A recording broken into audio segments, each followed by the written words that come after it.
in their line of duties. Crucial information from all public health facilities and tackling the constraints faced by the health workers in their daily routine is the reason for the countrywide tour led by the National Assembly's Select Committee on Health. The first leg of the tour of the National Assembly's Select Committee on Health, Women, Children, Disaster, Refugees and Humanitarian Relief, spearheaded by the Deputy Speaker of the National Assembly, Honorable Fatumbai, sheltered 7 public health facilities within the Greater Banjul and the West Coast region of the Gambia. Day 1 of the tour saw the Deputy Speaker and entourage at the Serekunda Health Center, Bakau Health Center and Serekunda General Hospital, where she formally explained to the officers in charge what their purpose of visit was. Fatou Cham, Keba Sonko, both officers in charge at the Serekunda and Bakau Health Center, expressed similar constraints to the committee head, central to which are lack of proper admission beds, furniture, inadequate medical supplies, equipment, and more so, staff training. Babanjai, the CEO of the Serekunda General Hospital, after touring the health facility with the committee members, held a brief meeting with the committee where the head of the committee expressed satisfaction with the services of the hospital. She said the committee will work closely with the hospital in uplifting the mortuary, which has only 4 chambers, which she believes are not enough. I am very perturbed by the size of your mortuary. I have been reliably informed that there are only 4 chambers. And the catchment area of this hospital is very large. So I think something must be done as a matter of urgency. Something must be done about it. The second day of the tour saw the committee at Fajikunda Health Center, Tanka Psychiatric Hospital, Birkama Major Health Center, where they followed a similar procedure with the officers in charge. Lamin Marong and Ibu Kor, both officers in charge at the Fajikunda and Birkama Health Center, thanked the committee for the visit, since it is anchored on uplifting the hospital, and they also expressed their constraints in the job. At the Tanka Psychiatric Unit, officials of the hospital outlined their constraints. What we want is sensitization program, because it is very important the community can meet. It will be very important to sense this message so as to give them a guideline whereby they will also be able to intervene in that point in time. Because what normally happens here is people are late to refer their patient for treatment. And that is a very critical condition, because you cannot stay with somebody whom you know as a brother or as a sister. All of a sudden, the individual started changing his or her behavior, which you are not able to detect until he's become a threat within the family or to herself. And that will be the time for you to intervene.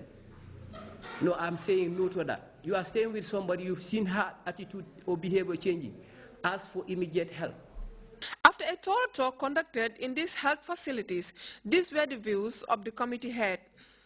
We have already seen 6 facilities from the Greater Banjul area and also the West Coast region, and we'll be moving out to Buyam to visit the Suleiman Junkung's hospital tomorrow.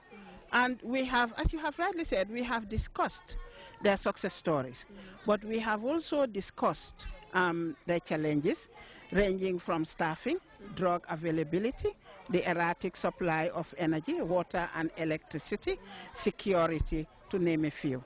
And we hope, upon the conclusion of the tour, to do a report which will be laid in Parliament and submitted to the Line Ministry with our recommendations for action.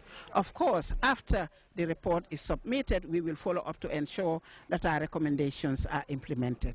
With the first-hand information obtained from these health facilities in relation to challenges they face in the work, health workers express cautious optimism that the National Assembly's Select Committee on Health will quickly come to their aid.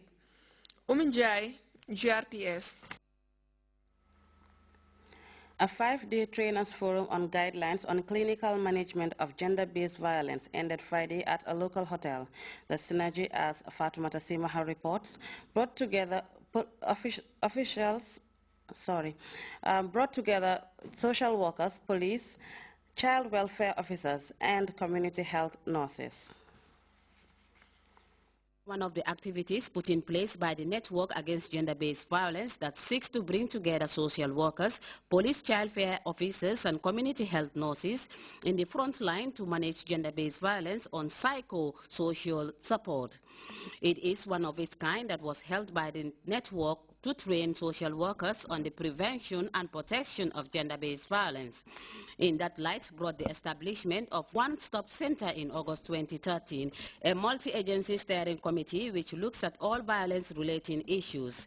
Speaking at the closing ceremony, the Deputy Director of Social Welfare, Falu Sow, who is also the lead facilitator, said this training will build the capacity and strengthen the existing partnership between the social workers and the network. So that they are not only able to identify cases of gender-based violence, but when identified, they will be able to ensure that they respond, especially by giving psychosocial support to those people.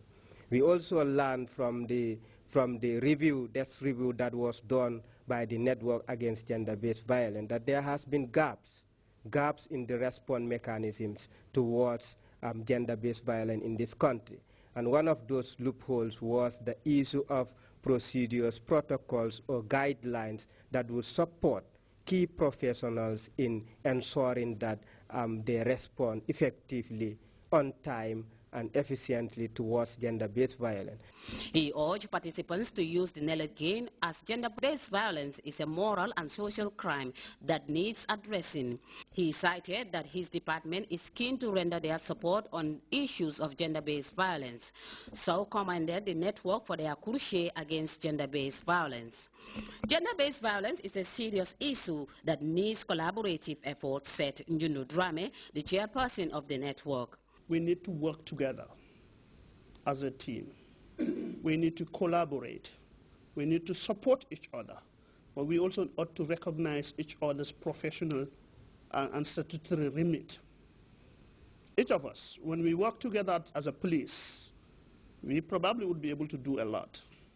When we work alone as Department of Social Welfare, we would achieve something. When we work alone as the Minister of Health or as health personnel, we would.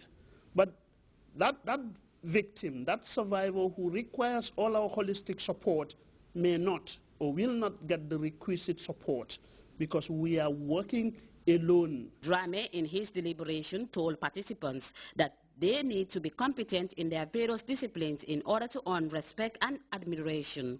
He urged participants to disseminate the knowledge gained at all levels.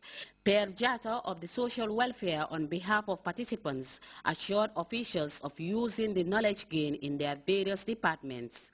Certificates were awarded to each participant at the end of the program. This training, however, transcended beyond looking at eradicating violence. It has well exposed the significance of education and development. For GRTS News, I am Fatoumata Simaha. We will be back with news from outside the Gambia after this break.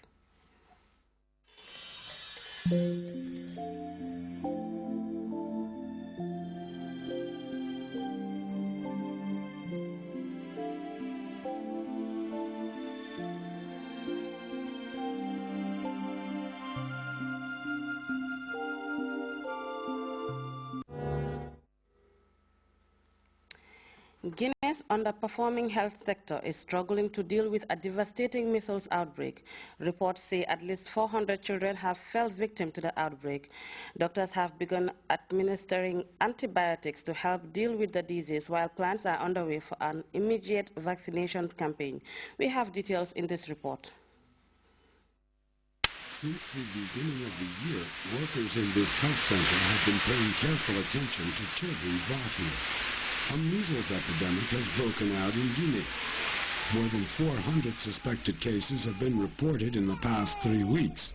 35 cases confirmed and 1 death. Infants from birth to the age of 5 have been the hardest hit by this outbreak of measles. Of course, older children can also develop the illness, but the proportion of infants under 5 is higher. Doctors say that the priority is to make antibiotics and other drug supplies available to treat the people who are sick. They also want to inform parents of the obvious signs of measles and of the need to see a doctor at the slightest doubt.